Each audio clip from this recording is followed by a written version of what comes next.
juntos novamente para continuarmos o estudo do livro O Céu e o Inferno, a Justiça Divina segundo o Espiritismo, um trabalho de Allan Kardec, e esta é a tradução da primeira edição francesa. Capítulo 9. Os Anjos.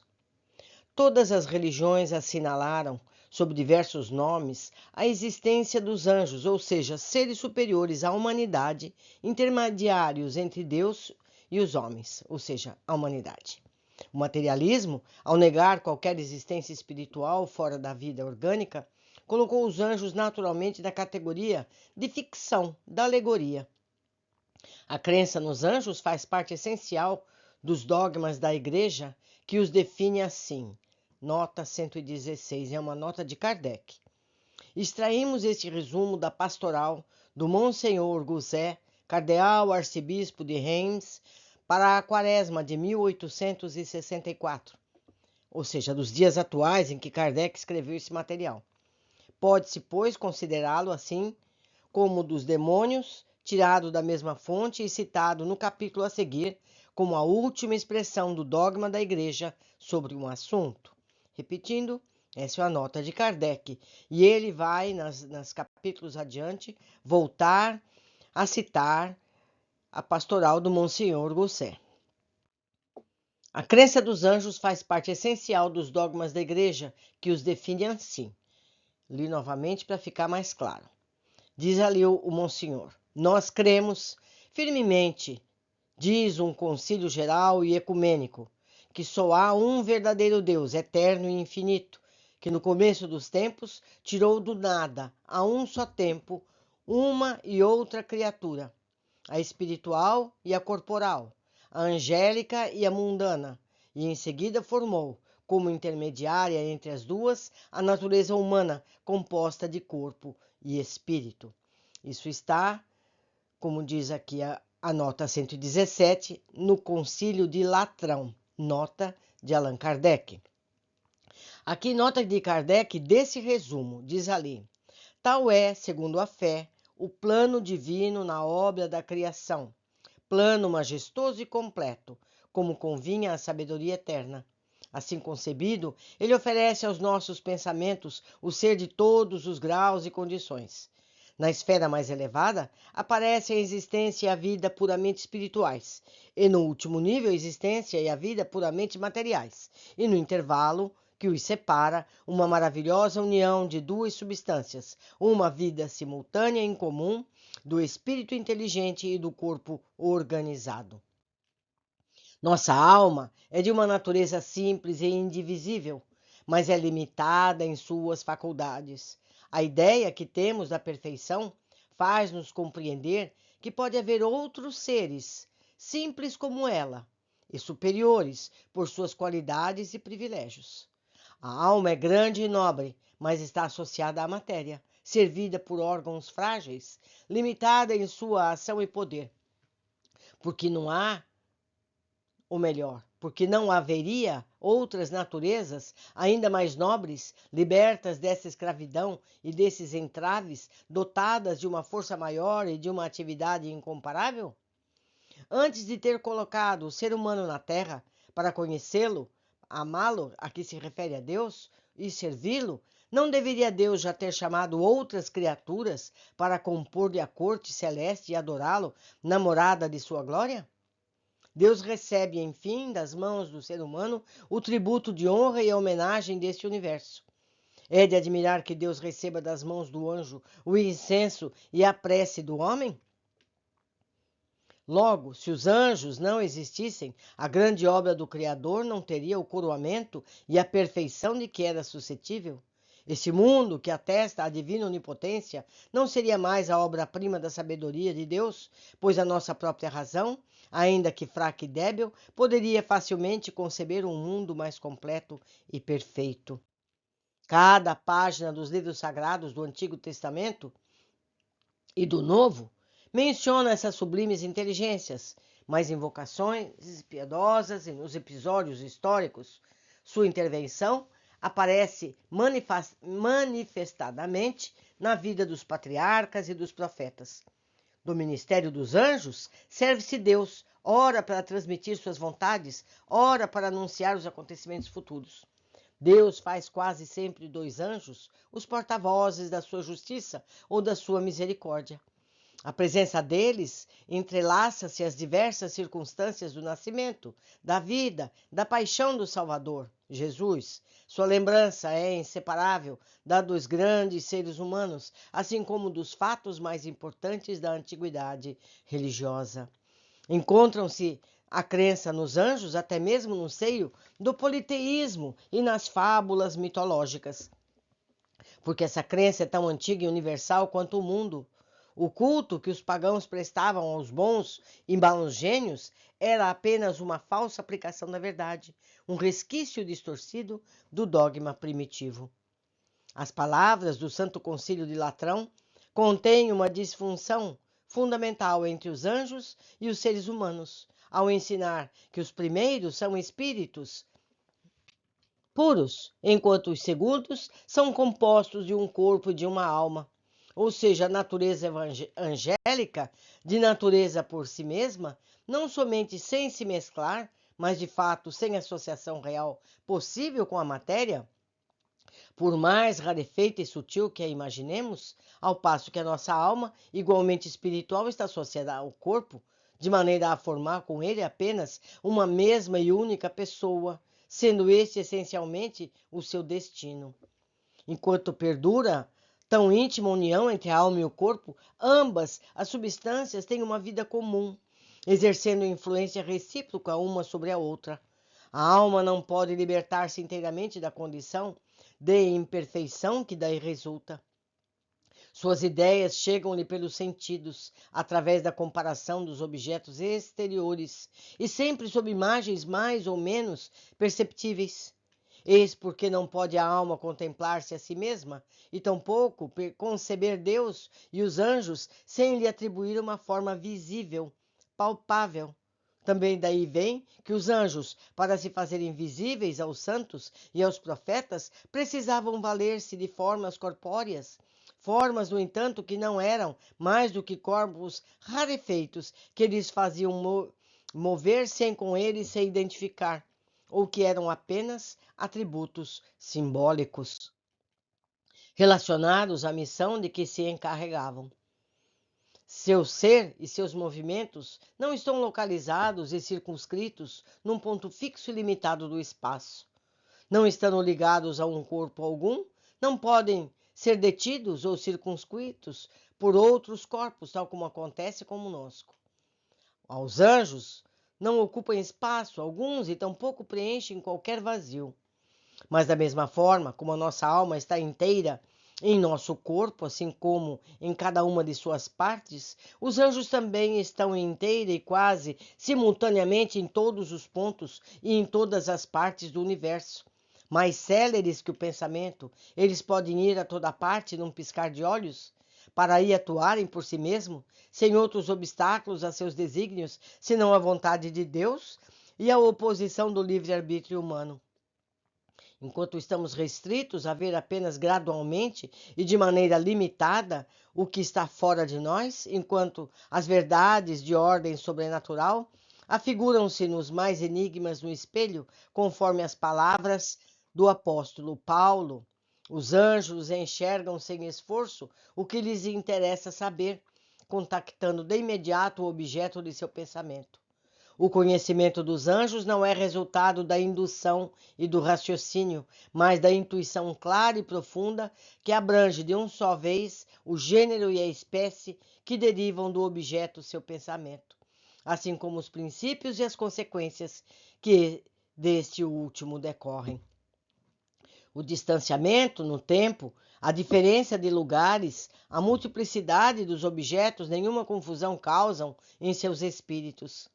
A essência divina, por ser infinita, é incompreensível, possuindo mistérios e complexidades que os anjos não podem penetrar.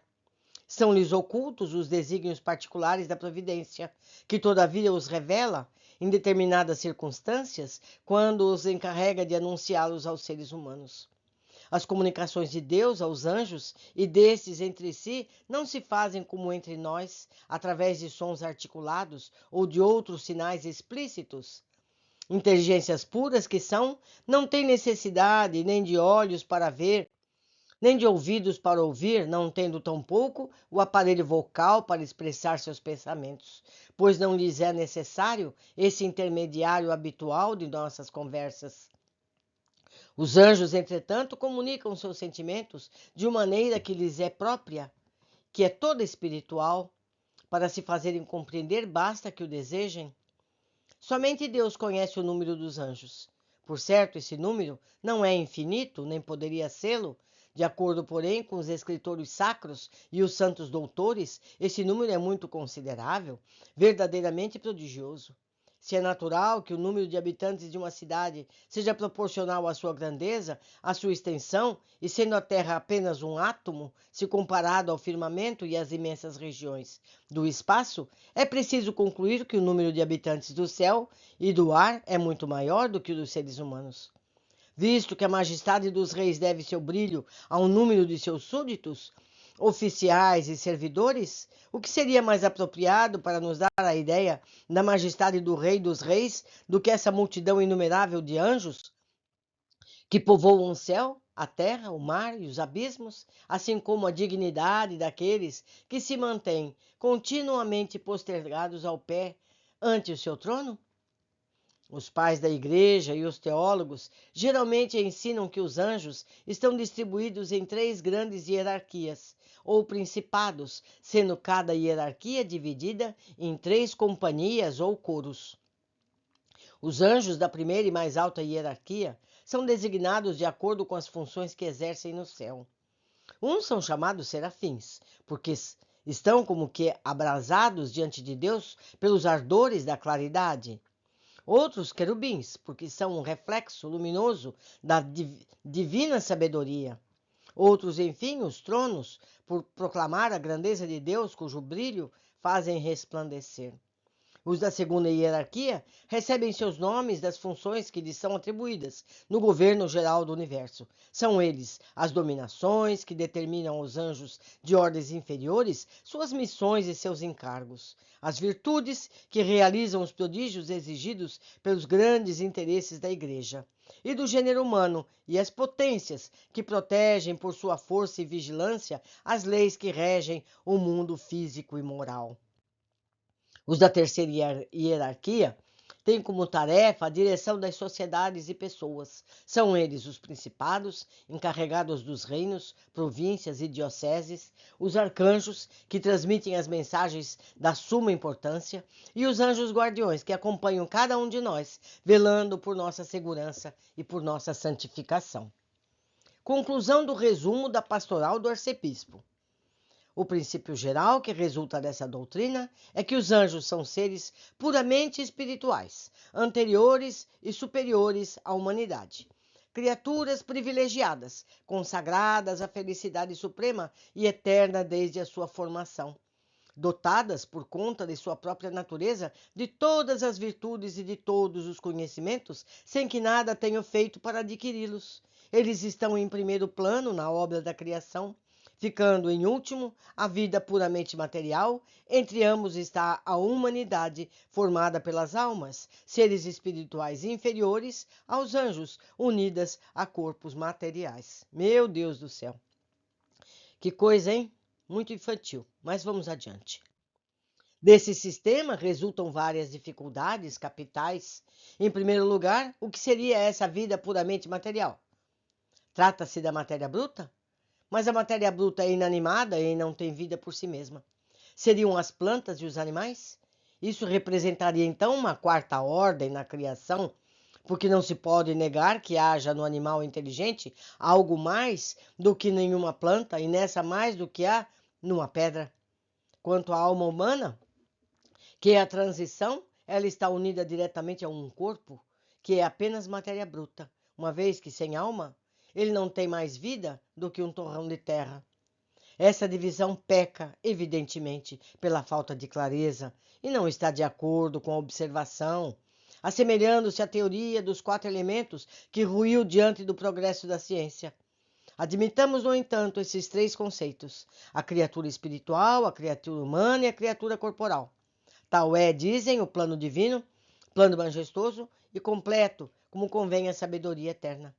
Notemos primeiro que entre esses três conceitos não há nenhuma ligação necessária, tratando-se de três criações distintas, formadas sucessivamente com descontinuidade entre si, enquanto na natureza tudo se encadeia.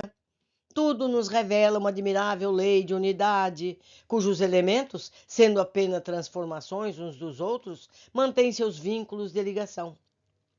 Essa teoria é verdadeira na medida em que esses três conceitos evidentemente existem, sendo apenas incompleta, porquanto lhe faltam os pontos de contato, como é fácil demonstrar. Esses três pontos culminantes da criação são, segundo a Igreja, necessários à harmonia do conjunto. Se houvesse apenas um a menos, a obra estaria incompleta e não mais em conformidade com a sabedoria eterna. No entanto, um dos dogmas fundamentais da religião diz que a terra, os animais, as plantas, o sol, as estrelas, a própria luz foram criados e tirados do nada há 6.000 anos. Antes dessa época, portanto, não havia nem criatura humana, nem criatura corpórea, pelo que, no decurso da eternidade, até então, a obra divina jazia imperfeita. A criação do universo há 6.000 anos é um artigo de fé de tal forma fundamental que até poucos anos atrás a ciência era ainda anatematizada por desmentir a cronologia bíblica ao provar a existência anterior da Terra e dos seus habitantes. Meus amigos, 6.000 anos é muito pouco. Sabemos que mesmo as pirâmides têm mais de 10, não é verdade? É muito infantil essa descrição que consta, feita pela igreja e também pelos israelitas, não é?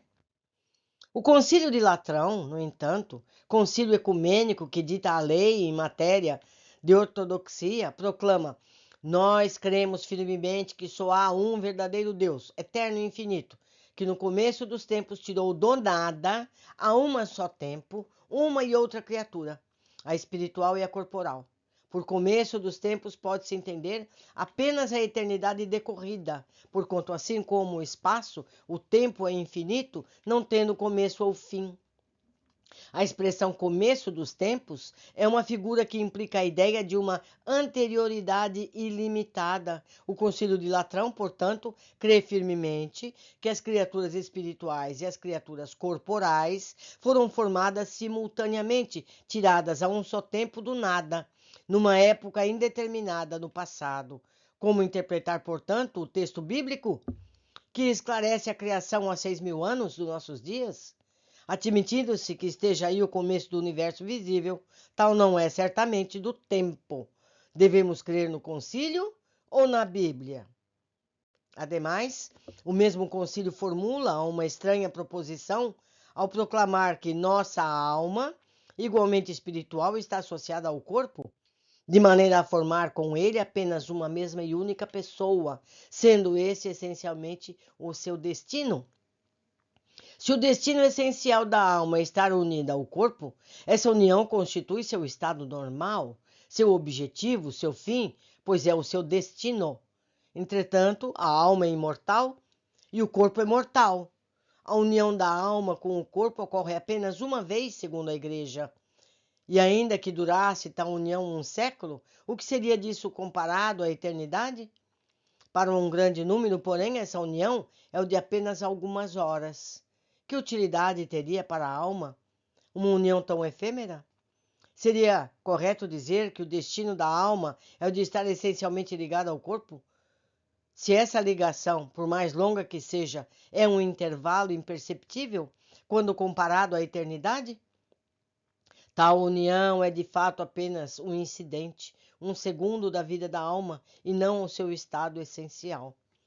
Se o destino essencial da alma é estar unida a um corpo material, e se por sua natureza e conforme o objetivo providencial da sua criação, essa união é necessária para a manifestação de suas faculdades, é preciso concluir que, sem o corpo, a alma humana é um ser incompleto. Ora, para que a alma continue a ser o que é, segundo sua destinação, ao deixar um corpo é preciso que tome um outro, o que nos conduz forçosamente à pluralidade das existências. Em outras palavras, à reencarnação contínua.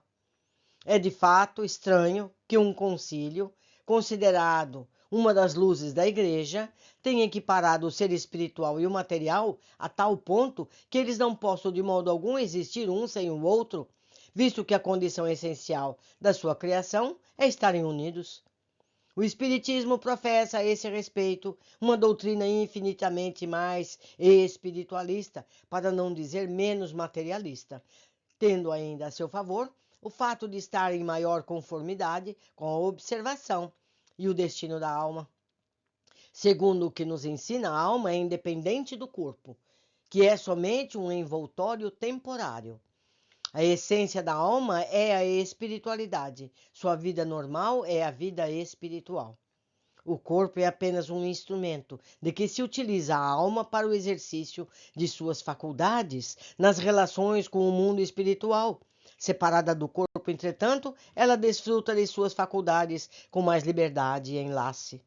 Nota 118. Diz a lei: para os materialistas, as faculdades são produtos do organismo. A psicologia experimental e espiritualista do século XIX, base conceitual do espiritismo, qualificava as faculdades da alma que se serviam do corpo para se manifestar. Assim, dividem-se em duas classes fundamentais: animais, perceptivas e instintivas, e as próprias do ser humano, faculdades intelectuais e morais, razão, vontade, imaginação, consciência, livre-arbítrio e senso moral. Essa foi uma nota do editor. Continuando. A união da alma com o corpo, necessária ao seu avanço inicial, acontece somente durante o período que se pode considerar como sendo sua infância e adolescência. Quando a alma atinge um certo grau de perfeição e de desmaterialização, essa união não é mais necessária e ela progride apenas pela vida do espírito. Além disso, por mais numerosas que sejam as existências corpóreas, estas são necessariamente limitadas pela vida do corpo, e a sua soma não compreende em qualquer modo mais do que a uma imperceptível fração da vida espiritual que é ilimitada. O quadro hierárquico dos anjos nos mostra que várias ordens têm em suas atribuições o governo do mundo físico e da humanidade, para cujo fim foram criados. Segundo o Gênesis, no entanto, o mundo físico e a humanidade não existem senão há 6.000 anos. Aqui ele trata da Gênese bíblica. O que faziam então esses anjos antes desse tempo? Por toda uma eternidade, uma vez que não existiu o objeto de suas ocupações? Foram os anjos criados de toda a eternidade? Assim deve ser, já que servem à glorificação do Altíssimo. E se Deus os tivesse criado numa época determinada qualquer, teria ficado até então, ou seja, por uma eternidade, sem adoradores? Mais adiante, diz o concílio, enquanto perdura tão íntima união entre a alma e o corpo, chega então um momento em que a união não existe mais. Tal proposição contradiz aquela que faz dessa união a destinação essencial da alma. O concílio diz ainda, com relação à alma, que suas ideias chegam-lhe pelos sentidos, através da comparação dos objetos exteriores. Essa concepção filosófica é parcialmente verdadeira, porém não no sentido absoluto. Segundo o eminente teólogo, é uma condição inerente à natureza da alma a recepção das ideias apenas pelos sentidos. Ele esquece das leis, ideias inatas, as faculdades, por vezes, tão transcendentes, a intuição das coisas que a criança traz ao nascer e que não deve a nenhuma instrução, por meio de que sentidos certos jovens camponeses que fazem prodigiosos cálculos de maneira instintiva, maravilhando os sábios, adquiriram a habilidade necessária para a solução quase instantânea dos mais complicados problemas? Pode-se dizer o mesmo a respeito de vários músicos, pintores, poliglotas precoces. O conhecimento dos anjos não é o resultado da indução e do raciocínio. Se eles sabem porque são anjos, sem precisar aprender, Deus os criou assim. A alma, ao contrário, necessita aprender. Se a alma recebe as ideias apenas através dos órgãos físicos, quais ideias poderia ter a alma de uma criança que falece poucos dias de vida? Se admitirmos, como faz a igreja, que a alma não renasce, apresenta-se aqui uma questão vital. A alma adquire ideias e conhecimentos após a morte do corpo? Se, uma vez liberada do corpo, ela não pode mais nada adquirir, a alma da criança, assim como a do selvagem, a do idiota ou do ignorante, permanecerá tal como era por ocasião da morte, e estando, portanto, condenada à nulidade por todo sempre? Se a alma adquire novos conhecimentos após a vida atual, é porque ela pode progredir. Sem o progresso posterior da alma, chega-se a consequências absurdas. Já com o progresso posterior, chega-se à negação de todos os dogmas que se fundamentam em seu estado estacionário. O destino irrevogável das penas eternas e etc. Se a alma progride, até onde vai esse progresso? Não há razão alguma para que ela não atinja o nível dos anjos ou dos espíritos puros. Se ela pode aí chegar, nenhuma necessidade haveria de que se criassem seres especiais e privilegiados, dispensados de todo o trabalho, fruindo a felicidade eterna sem nada terem feito para conquistá-la. Ao passo que outros seres, menos favorecidos, não obtêm a felicidade suprema senão à custa de longos e cruéis sofrimentos, das mais rudes provas. Deus poderia ter assim estipulado, sem dúvida, mas se admitirmos o infinito de suas perfeições, sem o que não seria Deus, também é preciso admitir que ele nada faz de inútil, nada que desminta sua justiça e bondade soberanas. Visto que a majestade dos reis deve seu brilho ao número de seus súditos, oficiais e servidores, o que seria mais apropriado do que nos dar a ideia de majestade do Rei dos Reis, do que essa multidão inumerável de anjos que povoam o céu, a terra, o mar, os abismos, assim como a dignidade daqueles que se mantêm continuamente postergados ao pé de seu trono? Kardec já disse isso antes, estamos aqui a repetir. Equiparar a glória de Deus ao fausto dos soberanos da terra não seria rebaixar a divindade? Essa ideia, incutida no espírito das massas ignorantes, falseia a opinião que se faz da verdadeira grandeza de Deus, reduzindo-o ainda às mesquinhas proporções da humanidade. Supor que tenha necessidade de milhões de adoradores continuamente posternados ao seu pé, diante de si, é atribuir a Deus as fraquezas dos monarcas déspotas e orgulhosos do Oriente. O que torna verdadeiramente grande um soberano é o número e o brilho dos membros de sua corte? Não, mas a sua bondade, a sua justiça, o merecimento de ser chamado Pai por seus súditos. Pode-se perguntar se há algo mais apropriado para nos dar uma ideia de majestade de Deus do que a multidão de anjos que compõe sua corte. Sim, certamente há algo melhor do que isso. Apresentar-se Deus a todas as suas criaturas, soberanamente bom, justo, misericordioso, e não um Deus colérico, ciumento, vingativo, implacável, exterminador, parcial, criando para sua glória esses seres privilegiados, favorecidos com todos os dons, nascidos de uma eterna felicidade, enquanto aos outros impõe penosas condições para conquistá-la, punindo um instante de erro com uma eternidade de suplícios. Que haja seres dotados de todas as qualidades atribuídas aos anjos, disso não se poderia duvidar. A revelação espírita confirma nesse ponto a crença de todos os povos, mas permitindo, ao mesmo tempo, que conhecemos a natureza e a origem desses seres. As almas, ou espíritos, são criadas simples e ignorantes, ou seja, sem conhecimento ou consciência do bem e do mal, mas aptas para adquirir tudo o que lhes falta, o que fazem pelo trabalho. Temos aqui a nota no 119, nota do editor. Na teoria moral espírita, o livre-arbítrio surge após o desenvolvimento da inteligência racional, tendo como referência as leis divinas presentes em sua consciência pelo ato livre da vontade. Desse modo, a responsabilidade moral só então se inicia e se amplia gradualmente na proporção direta do desenvolvimento racional. Esses conceitos psicológicos afastam completamente os dogmas do pecado original, da queda e da encarnação como castigo. Seguindo com a obra. O objetivo, que é o mesmo para todas, é a perfeição que alcançam mais ou menos rapidamente em virtude de seu livre-arbítrio e em razão de seus esforços. Nota 120, também do editor. Essa explicação corresponde ao item 24º do resumo da Lei de Justiça Divina, feita por Kardec, lá no capítulo 8º, que afirma: Deus, questiona-se, não demoraria um amor maior por suas criaturas se as tivesse criado infalíveis e, por conseguinte, isentas das vicissitudes ligadas à imperfeição? No dogma das religiões ancestrais, as almas teriam sido criadas perfeitas em conhecimento e moralidade. A vida humana seria um castigo divino em virtude do pecado e da queda.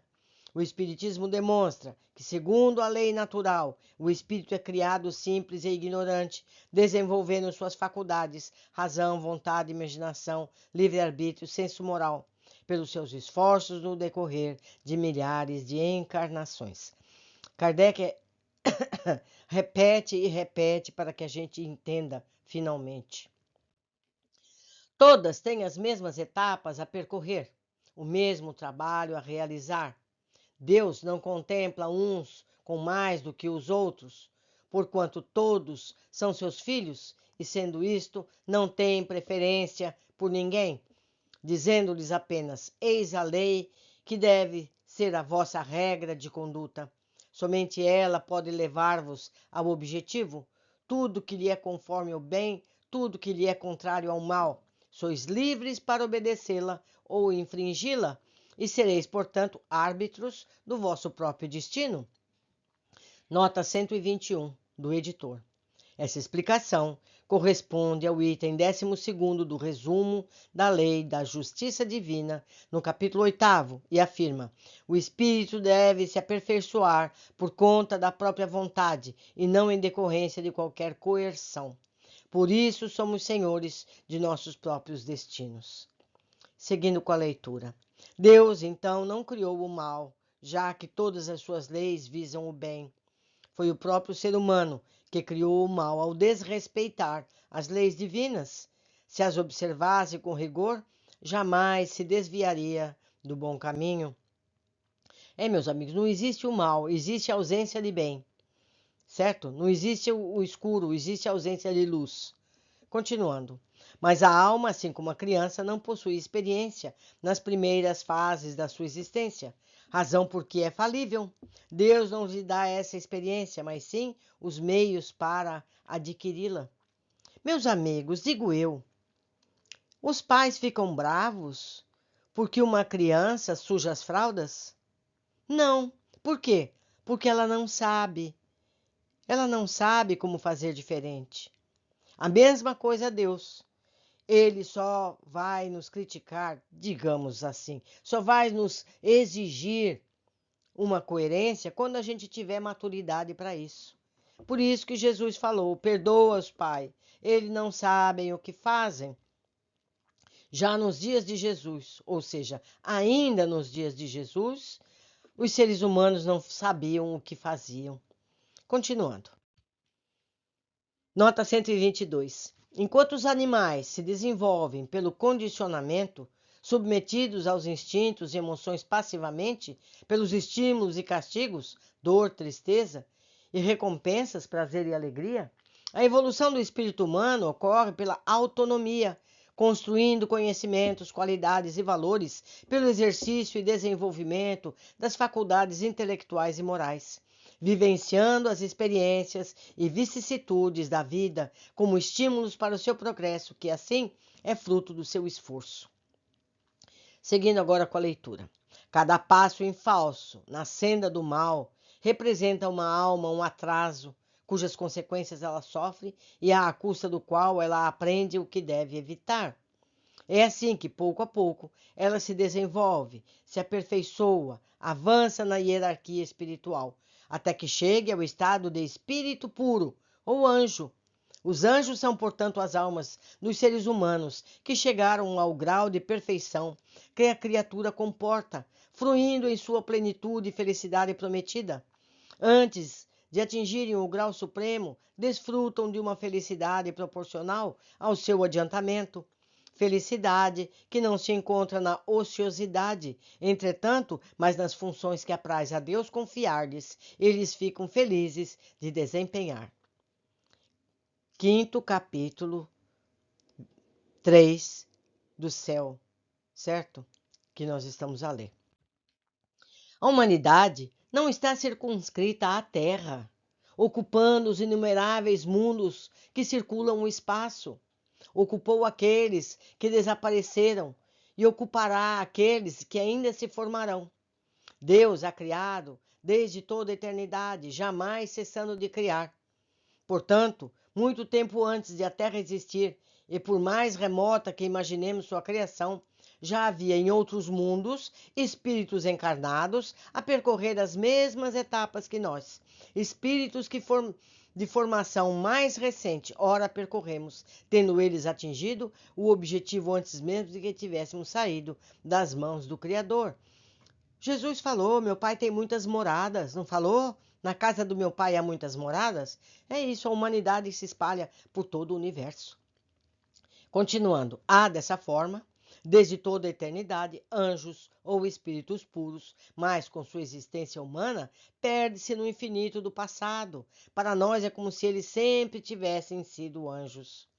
Realiza-se assim a grande lei da unidade da criação. Deus jamais esteve inativo, pelo que sempre houve espíritos puros, experimentados e esclarecidos para a transmissão de suas ordens, direção de todos os aspectos do universo, do governo, dos orbes, os mais ínfimos detalhes. Nunca houve, portanto, necessidade de criar seres privilegiados, isentos de encargos. Todos, antigos e novos, conquistaram suas posições na luta por seu próprio mérito. Todos, enfim, são filhos das suas obras. Assim se estabelece igualmente a soberana justiça de Deus. Temos aqui uma nota 123 para concluirmos esta leitura. Deus não age diretamente na matéria. São os espíritos evoluídos que atuam na organização da harmonia universal.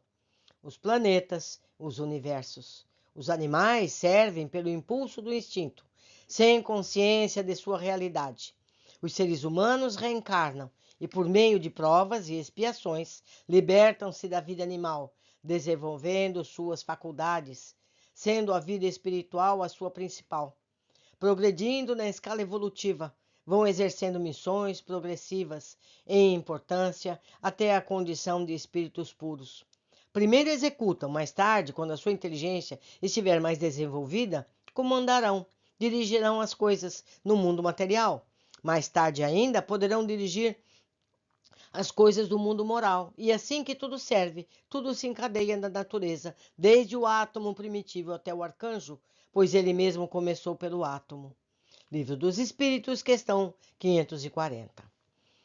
Foi muito bom estar com vocês e estudarmos essas lições. Recomendo sempre, tenham esse livro, leiam com mais calma, podendo ler as notas posteriormente, não ficar acumulado como eu estou fazendo, que se eu fizesse de outra forma se perderiam, certo?